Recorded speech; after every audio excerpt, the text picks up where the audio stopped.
2011 সালে প্রথম জন হজ করে আমার খ্যাতি ভাই ছিল, বুঝলেন? আমি সব কিছু জানি কিন্তু কিছুই বলতেছি না, জায়গা পাচ্ছি না, বলার মতন পরিবেশ পাচ্ছি না। ওই যখন জামরা বোঝেন, যারা হজ করছে তারা বলতে ওখানে শয়তানের পাথর মারা লাগে। যখন কি মারা লাগে, ওই এক ঠ্যাং তুলে ভাই সেই হারে মারতেছে। আমি বললাম, কে রে ভাই, তুই যে হারে মারতেছিস, হুজুর শয়তানকে পাথর মারাই লাগবে হুজুর। আমি বললাম, ভাইরে আমি শুনলাম তুই নাকি হজে আসার আগে রেস্ট অফিসে গেছিলি, তোর বেটাকে নাকি 18 বিঘা, মেয়েকে 1 বিঘা দিছিস, সত্যি? হুজুর এই খবর আপনি কেমন জানলেন? আমি বললাম, পাগলা তুই নিজেই শয়তান, তুই নিজেই শয়তান রে পাগলা। পাথর ওটি মারা কি হবে, এটি মা। এখন যাদের মধ্যে শয়তান বসে আছে তারা কোনোদিন আল্লাহ আকবার বলতে পারবে না, কারণ আল্লাহ আকবার হলো শয়তান তাড়ানোর 1 নম্বর ওষুধ। জোরে কারণ কথা ঠিক সবাই পারবি না তো। বাংলাদেশে অনেক বড় বড় দল আছে, সব স্লোগান আছে, কিন্তু আল্লাহ আকবার নাই। আছে না নাই? ধরে এখন যেই দলের মধ্যে আল্লাহ আকবার থাকে না, বুঝবেন ওই দল শয়তান লিয়েই ভরে। শয়তানকে যদি তাড়াবার চায়, ওষুধের নাম কি? লিল্লাহি তাকবীর। জনগণ বুঝুক, বক্তা একলা না, বক্তার সামনে আল্লাহর বান্দারা আছে, এটা বুঝার লাগবে না? মেলার সাউন্ড বন্ধ আছে, মাহফিলের তাকবীরের সাউন্ড জোরে হবে। রব্বাকা ফাকাব্বির। আল্লাহ নবীকে বলতেছে আপনার রবের তাকবীর দেন। নবীকে আল্লাহ তাকবীর দিবার কইছে, আর নবীর উম্মত হয়ে মেন মেন মেন মেন করবে না। খুব খেয়াল করেন, আল্লাহ তাআলা মুমিনদেরকে লক্ষ্য করে বলতেছেন, আত্তাকুল্লাহ হাক্কা তুকাতিহি ওয়ালা তামুতুন্না ইল্লা ওয়া আনতুম মুসলিমুন। এখানে আমি দেখলাম কবরস্থান, কবরস্থান আছে না নাই? সবাই যাবো তো কবরস্থানে, যাবেন না? কি হয়ে যাবেন? আল্লাহ বলতেছে লা তামুতুন্না ইল্লা ওয়া আনতুম মুসলিমুন। মুসলমান না হয়ে যাস না রে। আইলে বাবা, মুসলমান না হয়ে কবরত গেলে যা পিটন হবে, বুঝলেন? একটা কানা আর একটা ঠসা, একটা মারবি ঠিকই, কিন্তু শুনবার পাবি না। হাই রে ভাই,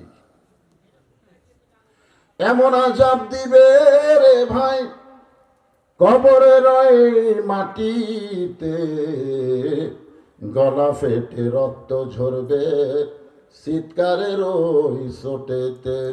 ডানে কবর বামে কবর, ডানে কবর বামে কবর, নিচে কবর আছে যে, উপর দিকে চাইয়া দেখো বাঁশের ছাউনি দিছে কে। কিন্তু যেদিন ডাক পড়িবে, কোন দিন? যেদিন, দেখবেন মারাত্মক কথা, কিন্তু যেদিন ডাক পড়িবে কবর মাঝে যাইতে, জোগাড় কিছু করছো বন্ধু তার মাঝে বিছাইতে। আল্লাহ বলতেছেন, আমাকে যারা বিশ্বাস স্থাপন করেছো, ভয় করতে হবে কার? বর্তমান পরিবেশে আমরা ভয় করতেছি কার? বর্তমান যে পরিবেশ চলতেছে, এই পরিবেশে আমরা ভয় করতেছি কার?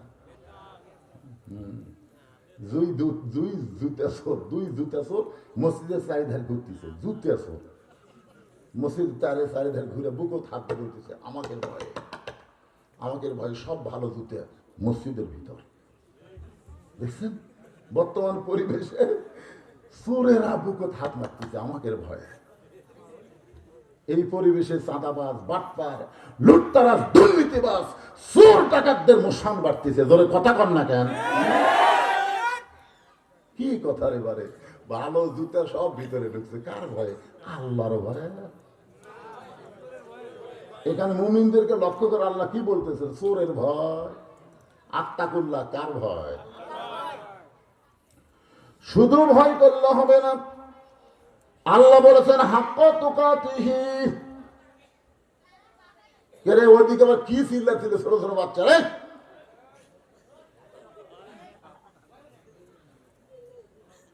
হ্যাঁ, হাক্কা তুকাতিহি মানে কি?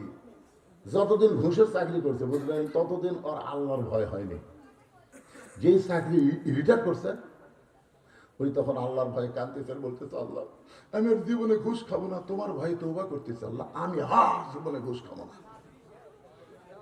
ফেরেশতারা বলতেছে আল্লাহ যতদিন চাকরি করছে ততদিন তোমার ভয়ে কান্দেনি, চাকরি গেছে আর কানতেছে, ব্যাপার কি?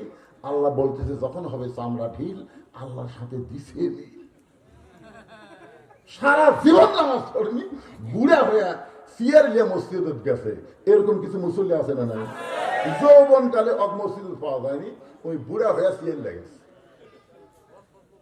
এখন বাড়িতে নামাজ পড়লে 1 গুণ, মসজিদে নামাজ পড়লে 27 গুণ। 27 গুণ কি আপনার সোপা দেখে দিবি? চেহারা দেখে কি আল্লাহ 27 গুণ দিবে? 27 গুণ সওয়াব নিবার গেলে কাতার সোজা করে দাঁড়াতে হবে, জোরে কোন কথা ঠিক কিনা?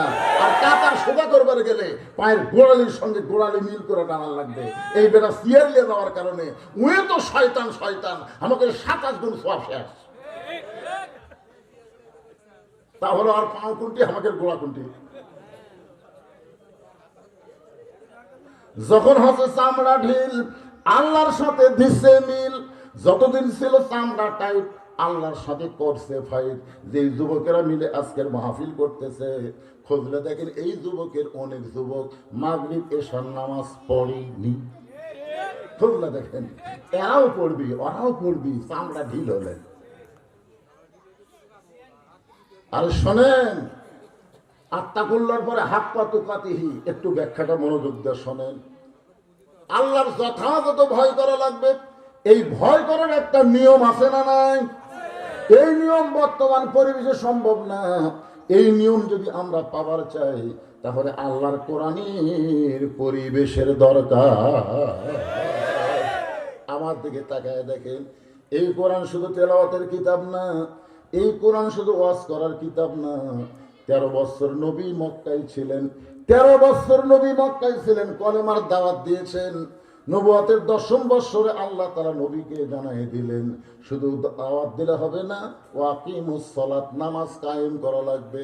আল্লাহ নবীকে আরো সে নিয়ে দেয়, 5 ওয়াক্ত নামাজ দিলেন। নবুয়তের 10ম বছরে নবী 5 ওয়াক্ত নামাজ নিয়ে আসলেন।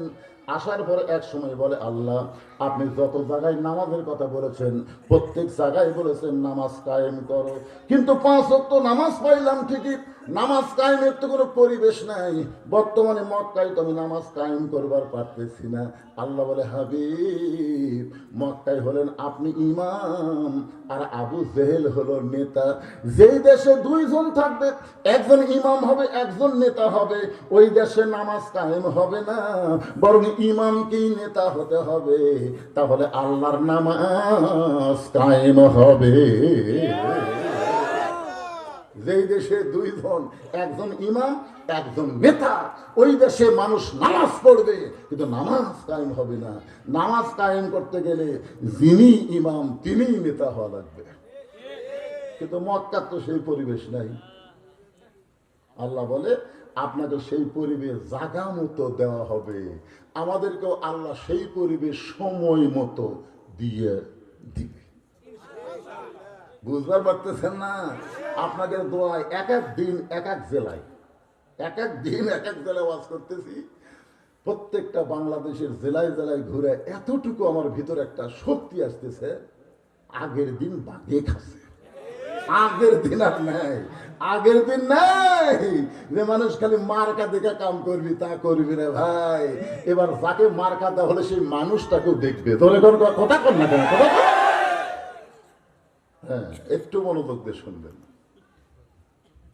শুনতেছেন? হ্যাঁ, হাত পা তোকাতির উপরে আজকে আপনাদের সামনে আলোচনা। একটু মনোযোগ দেন। নবী আমার হিজরত করে মদিনায় গেলেন। মদিনায় যাওয়ার পরে নবী শুধু নবী থাকলেন না, আল্লাহ তাআলা নবীকে রাষ্ট্রপতি বানায়া দিলে। আল্লাহ জানাই দিলেন, আল্লাযীনা ইম্মাক্কান্নাহুম ফিল আরদ। মুসলমানের মধ্যে কাউকে যখন ক্ষমতার চেয়ার দেওয়া হবে, তার 1 নম্বর দায়িত্ব হলো